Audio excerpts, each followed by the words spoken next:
Cette région a construit les bases de la gastronomie française. Elle a un riche patrimoine naturel, culturel et architectural. C'est un grand coin de nature où on vit bien. Son histoire a marqué la France. On parle de la région Bourgogne-Franche-Comté dans cet épisode 170 du podcast Fluidité. Alors restez à l'écoute et j'ai 2 exemplaires de mon livre à vous faire gagner grâce à un jeu concours. Je vous en parle à la fin de l'épisode. Tu apprends le français ? Fabien te propose des contenus en français courant qui parlent de culture, d'histoire, de géographie française, mais aussi des biographies, des dialogues ou des astuces d'apprentissage. Bienvenue dans le podcast Fluidité. Avant de commencer, je voudrais vous proposer une opportunité unique pour progresser en français si vous êtes intermédiaire, notre club VIP. C'est un club privé que j'ai créé, composé d'une grande communauté de plus de 450 apprenants, que je remercie encore d'ailleurs. Vous y trouverez des amis qui viennent du monde entier et tous ensemble, nous faisons des activités de pratique orale en groupe sur Zoom. De la lecture, des jeux, des quiz, des discussions sur différents thèmes, etc. Ces réunions sont organisées chaque semaine le mercredi à 18h30 et le vendredi à 18h, heure de Paris. Mais également le mercredi à 18h30, j'anime aussi un cours interactif pour expliquer facilement et clairement la grammaire du français. Nous avons un groupe Telegram pour discuter, partager et échanger où j'aide les apprenants en répondant à leurs questions évidemment. Le club VIP, c'est aussi des contenus exclusifs pour les débutants, tout mon podcast sans aucune publicité, des transcriptions bilingues pour comprendre rapidement ou encore des listes de vocabulaire PDF pour enrichir votre lexique. Tout le monde est bienvenu et vous pouvez rester autant de temps que vous voulez. Pour rejoindre le club VIP, cliquez sur le lien dans la description. Bienvenue dans ce nouvel épisode du podcast où on va continuer notre tour de France des régions en parlant de la Bourgogne-Franche-Comté. Vous trouverez les épisodes des autres régions dans les épisodes précédents. La région Bourgogne-Franche-Comté, aussi surnommée la BFC par les locaux, est une région de l'est de la France, plutôt vers le centre de l'axe nord-sud. C'est une grande région qui est le résultat de la fusion entre la Bourgogne et la Franche-Comté, comme son nom l'indique. On y trouve presque 3 millions d'habitants répartis sur une grande superficie, donc la région a une faible densité de population, bien inférieure à la moyenne française. Ce territoire est divisé en 8 départements que je vais tous vous citer maintenant. La Côte d'Or, le Doubs, la Saône-et-Loire, la Haute-Saône, le Jura, la Nièvre, le territoire de Belfort et l'Yonne. Sa préfecture, son chef-lieu est Dijon, une ville d'environ 150 000 habitants. Au sujet de son relief, la région Bourgogne-Franche-Comté héberge l'un des principaux massifs montagneux de France, le Jura. On peut aussi dire une chaîne de montagnes. Le Jura est à cheval entre la Bourgogne et la Suisse, sur une frontière de 230 km. C'est une chaîne de montagnes patriote, puisque le plus haut mont s'élève à 1495 mètres. Il y a 2 autres massifs montagneux dans la région, les Vosges et le Morvan. Et tout ça nous apporte de magnifiques paysages en Bourgogne-Franche-Comté. C'est une région donc plutôt rurale, parmi les plus vertes de France, avec beaucoup de nature, des forêts qui représentent plus d'un tiers du territoire, des montagnes, de grands lacs, de nombreuses rivières et beaucoup de vignes. En effet, c'est une terre de vignobles reconnue internationalement et classée au patrimoine de l'UNESCO, comme le Chablis par exemple. Car oui, ce qui fait la grandeur et la réputation de la région, c'est sa gastronomie et ses spécialités qui sont de grands classiques de la nourriture française. Premièrement, il y a la moutarde de Dijon, un produit de haute qualité grâce au sol calcaire de la Bourgogne-Franche-Comté qui permet d'avoir des graines de moutarde fortes et piquantes. Si les Français veulent acheter de la moutarde de qualité, ils vont choisir celle de Dijon dans les supermarchés. Ensuite, on a les fameux escargots de Bourgogne. Et oui, j'en parlais dans l'épisode sur les clichés des Français, en disant que c'est un produit du nord-est de la France en majorité. L'escargot de Bourgogne est d'ailleurs une espèce protégée. La façon la plus connue de les manger, c'est dans leurs coquilles cuites au four avec du beurre, du persil et de l'ail. Et il y a d'autres manières de les cuisiner selon les régions. Il existe de petites fourchettes à escargots exprès pour les sortir de leurs coquilles, comme des petits pics, mais aussi des pinces spéciales pour les tenir. J'en ai jamais mangé, mais beaucoup de Français adorent ça. En tant que plat régional, il y a aussi le bœuf bourguignon, un plat servi dans tout le pays, l'un des plus connus et traditionnels de la cuisine française. C'est comme un ragoût de bœuf, donc de la viande mijotée, cuite très longtemps, dans de la sauce au vin rouge de Bourgogne, et avec des carottes, des pommes de terre et d'autres légumes. Alors, je mange plus de bœuf de nos jours, mais j'ai déjà mangé ce plat plusieurs fois dans ma vie.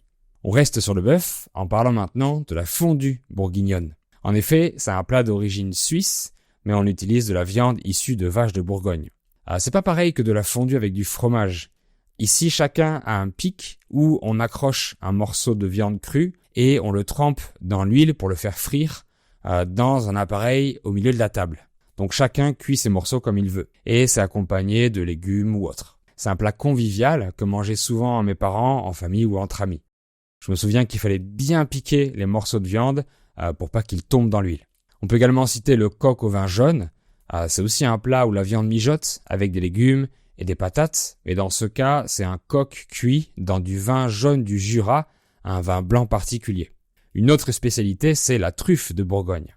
La truffe, c'est un champignon assez spécial cultivé dans la région depuis des générations avec un goût très fin et délicat. Quand la truffe n'est pas cultivée artificiellement, elle est recherchée en pleine nature à l'aide de chiens spécialement entraînés. C'est un produit très cher parce qu'il est soit très rare, soit très difficile à cultiver. Une autre spécialité bourguignonne, c'est la crème de cassis. Le cassis, c'est une petite baie de couleur noire et on en fait une crème en la mélangeant avec un peu d'alcool et en y ajoutant du sucre. C'est comme un sirop mais avec de l'alcool. Cette crème est utilisée pour faire du kir cassis. C'est un cocktail alcoolisé avec de la crème de cassis au fond du verre et du vin blanc pour compléter. Pour la version kir royale, on utilise du champagne à la place du vin blanc. Le kir cassis, c'est un cocktail classique que vous trouverez à la carte de tous les restaurants de France. Il y a encore plein d'autres spécialités culinaires en Bourgogne-Franche-Comté, mais on va quand même évoquer l'un des fromages les plus consommés en France, le comté. C'est un fromage fabriqué depuis des siècles et très apprécié car il a un goût qui plaît à tout le monde. Ils sont pas mauvais et il est très gras, donc il est très bon. En général, quand c'est très gras, c'est très bon. C'est l'un des fromages les plus caloriques parce que sa pâte est pressée. Donc, une bonne partie de l'eau est retirée. C'est pas un fromage crémeux.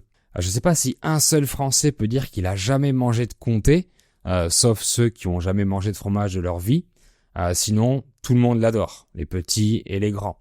Et j'en mange assez souvent, c'est tellement bon.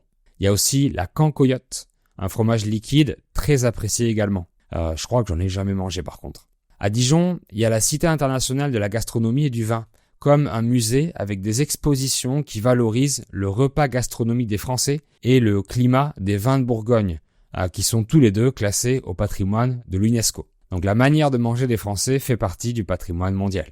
Alors en Bourgogne-Franche-Comté, on mange très bien grâce à des produits de qualité et un savoir-faire ancestral.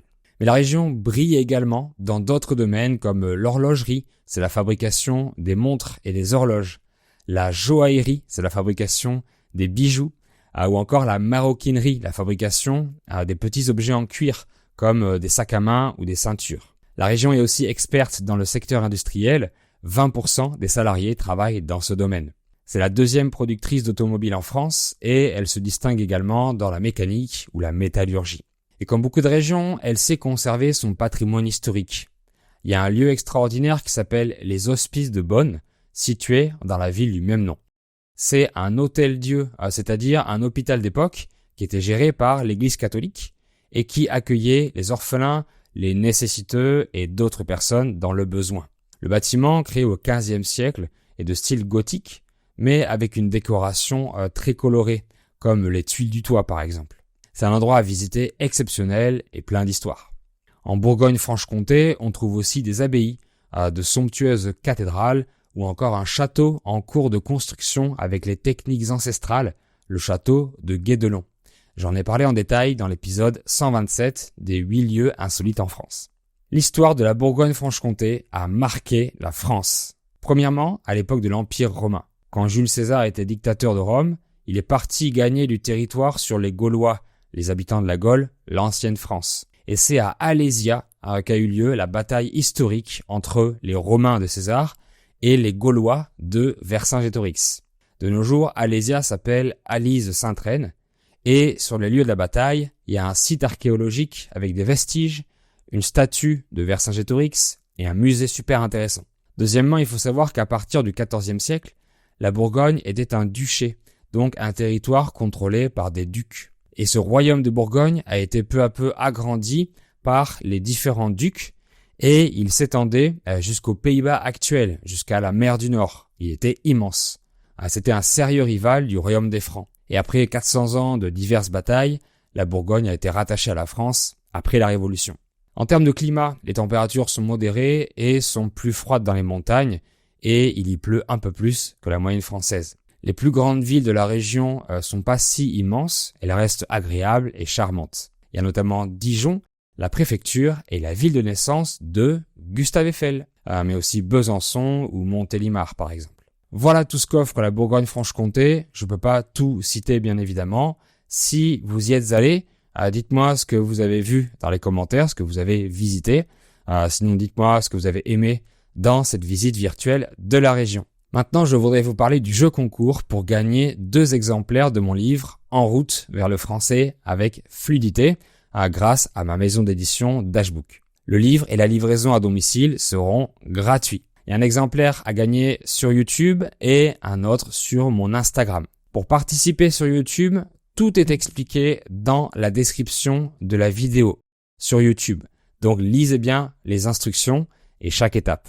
Pour participer sur Instagram, tout est expliqué sur le post de mon Instagram. Je vous mets le lien de la publication dans la description sur toutes les plateformes. Pour doubler vos chances de gagner, vous pouvez bien sûr participer sur YouTube et sur Instagram.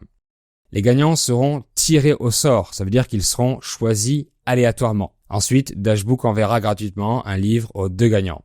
Et je vous souhaite bonne chance. Et merci beaucoup à vous d'avoir suivi cet épisode. Abonnez-vous à mon podcast ou à ma chaîne pour ne pas rater les prochains. Si vous avez aimé le contenu et que c'était utile pour vous, dites-le moi en mettant un pouce ou un like ou en mettant 5 étoiles sur les plateformes de podcast et aussi pour me soutenir. À bientôt!